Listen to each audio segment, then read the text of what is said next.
Hi guys, it's Gilly Hunt here, and I'm often asked in my classes, how do I tie a bow? How can you make it so neat? What can I do to make my card look really pretty?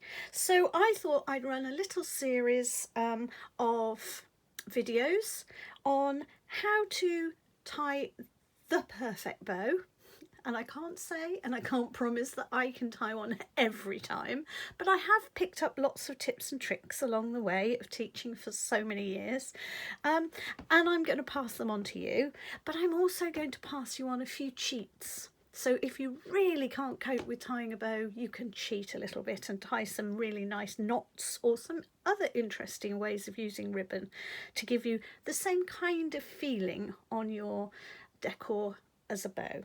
So let's get started. I'm going to start with the simplest one, which is a total cheat, and that's a knobbly knot. And the next in the series is going to be a flat knot. So I'm going to teach you how to do a knobbly knot first. So before I get started, the whole series I've used, my samples have been based on a couple of stamp sets and one set of paper. So it's possible for you to go out and buy this set of paper, couple of stamp sets, or find your own that are similar, and then it's up to you. You can make the cards ready for Christmas that I'm going to make here. So let's just introduce them. The Designer Series Papers is this beautiful set, and I can't tell you how much I love this set. When I first saw it, I thought, I don't know, it's got pictures and photographs and I'm not sure what I'm ever going to do with them. But I honestly can tell you that I have found so many ways of using them, and you will see on this series that I've done at least 10 or maybe more cards using these various papers. But look what the surprise is. We have those beautiful pastel, frosty, lovely shapes. And that goes with the theme, because the paper is called Feels Like Frost. So it's the Feels Like Frost designer paper. As with everything that I'm using, including the stamp sets, you can buy them at my shop, www.gillyhunt.com. I'd be really grateful if you could use me to shop with.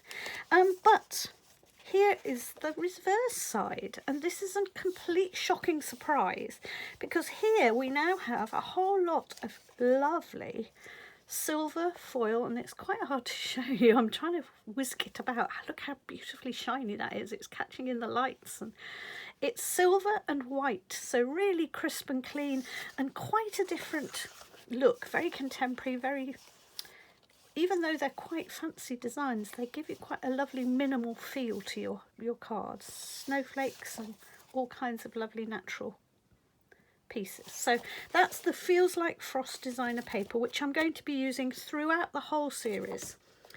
And this is the Itty Bitty Christmas, which is the stamp set I've used for all of my samples to put on a greeting. So again, I'm going to use that through the whole series. I'm not going to explain about this every single video, so this is the introductory video. Here's the things that I'm using. And the last thing I'm going to use is Nature's Beauty. And I thought, because this knot that I'm going to show you in a minute is so simple, I'd give you a little throwaway extra here. I used on my sample where I've used my knobbly knot, I've used this lovely little fox because he goes so beautifully with the colour range. And what I've done is, here's one that I've done and just cut out. So I've just printed him and I've just cut him out, stamped him and cut him out. And he comes from here, Nature's Beauty. So let's get rid of that so that you can see things. Now what I have done with him is I have, if you notice on my sample card here, I've given him a surround. Okay, can you see? So that when he sits there, he kind of stands out. And he stands out a lot more than if he doesn't have a surround. Can you see how he almost like sinks into the background? It's quite surprising, isn't it? Here he is, standing out. Even though he's not on a dimensional, he still stands out. So I thought I'd just show you how to do that. Okay, so all we do is we take the stamped image and we cut it out. And I'm going to bring this right up close to the camera and show you that I've been a bit shoddy in my cutting out. Oops, let me see if I can get it right into focus for you. There you go. Can you see it? I've missed a bit round his ear. I've sort of gone a bit far, and I've missed a little chunk here by his neck. And over here I've purposefully gone wide, okay? Now I've done that because I want to show you that even if you're not great at cutting out, you can kind of put it right. So I'm now going to take the light and the dark. In fact, I'm going to just take the dark the first time. I'm going to take the Stampin' Blend pen, and I'm going to use the big brush end. And all I'm going to do is very lightly, and I mean lightly, just touch the edge. Okay. Now I'm running this quite fast, and I'm only just touching, I'm not pressing. And I'm running it around quite fast because if I stop or I do it slowly, what happens is the ink will soak in and you'll get a big thick edge. Okay, and we really only want a little lightweight edge. Okay, I did this one quite thick because I just wanted to show you how the edging works. But so a quick run round just gives that edge a little bit of punch. And now if I pop him onto the card, see how he pops back out again? See how much it pushes him forward. And I just want to show you another option, and that's this one. Now this one you'll hardly notice the difference when you look at it. You'll think I've done exactly the same thing. And actually I have, but I've used the light Cajun Craze and the dark one. So it's from the combo pack. And this combination means that I can do the darker one on all the darker sides. So where the shadow would be, so underneath his tail would be a shadow. Round the back of his bottom would be a shadow because that would go away from the sun. If the sun was shining on him, that would be away. This piece here would be darker, but this would be lighter just coming across. This would be lighter where the top of the tip of the tail is. And actually by using the light one where the light would fall and the dark one where the dark would fall, and the easiest way to do that is to use light all the way round and then just go on and just put a little bit of dark in the places where you feel the light would be no longer seen. That gives you an even more depth. And if I just show you, look how much more subtly this leg seems like it's dipping backwards compared to this one. It's very subtle, but I think you'll agree that this side of him appears to be going off into the background compared to this one.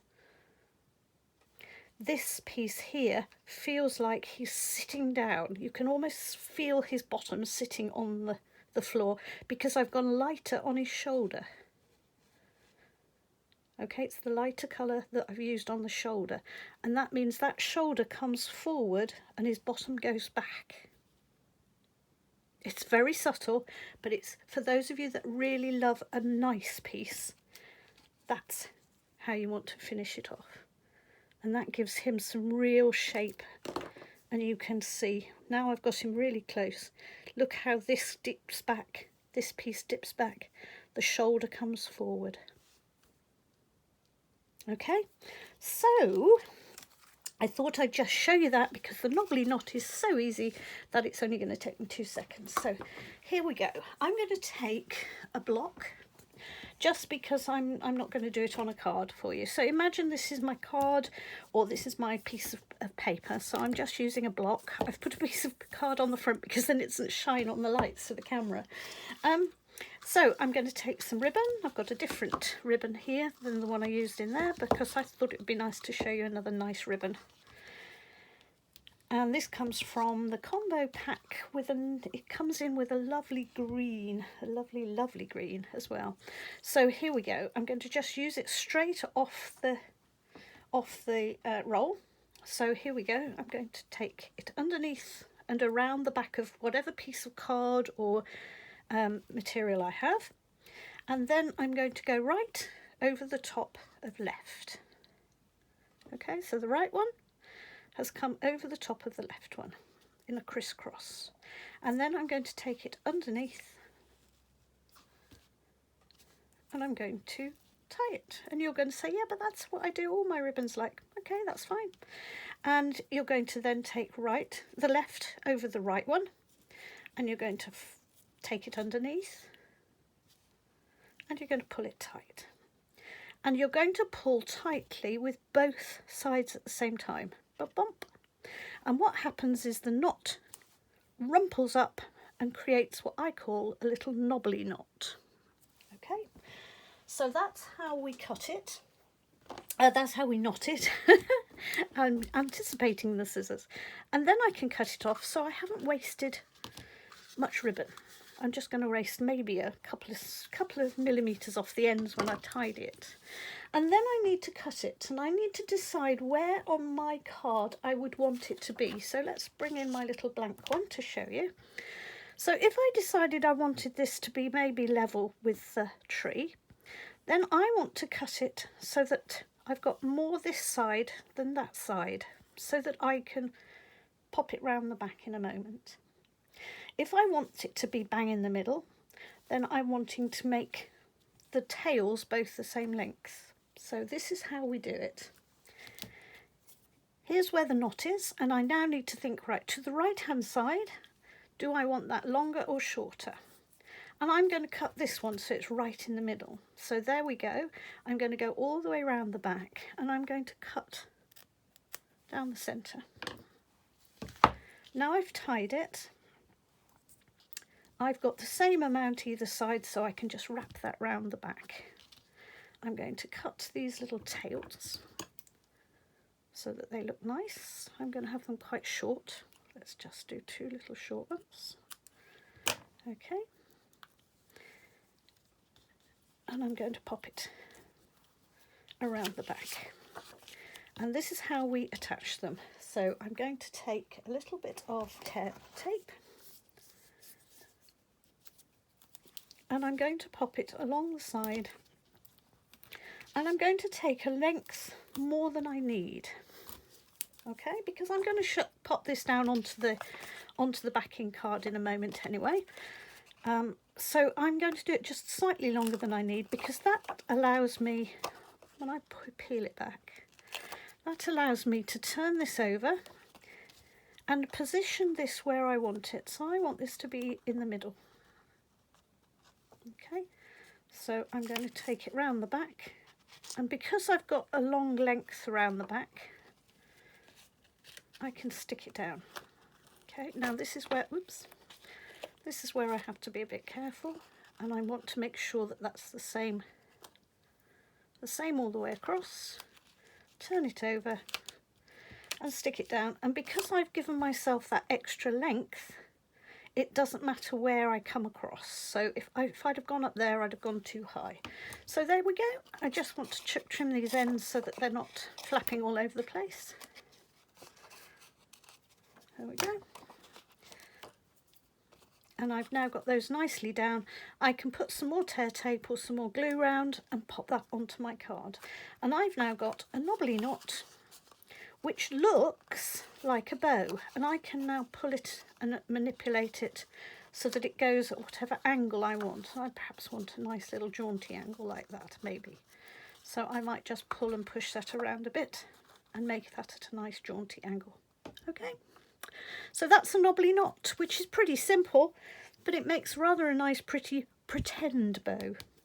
And here's my sample that I did earlier to show you. So that's knobbly knots. Come back next time, and I'm going to be looking at flat knots.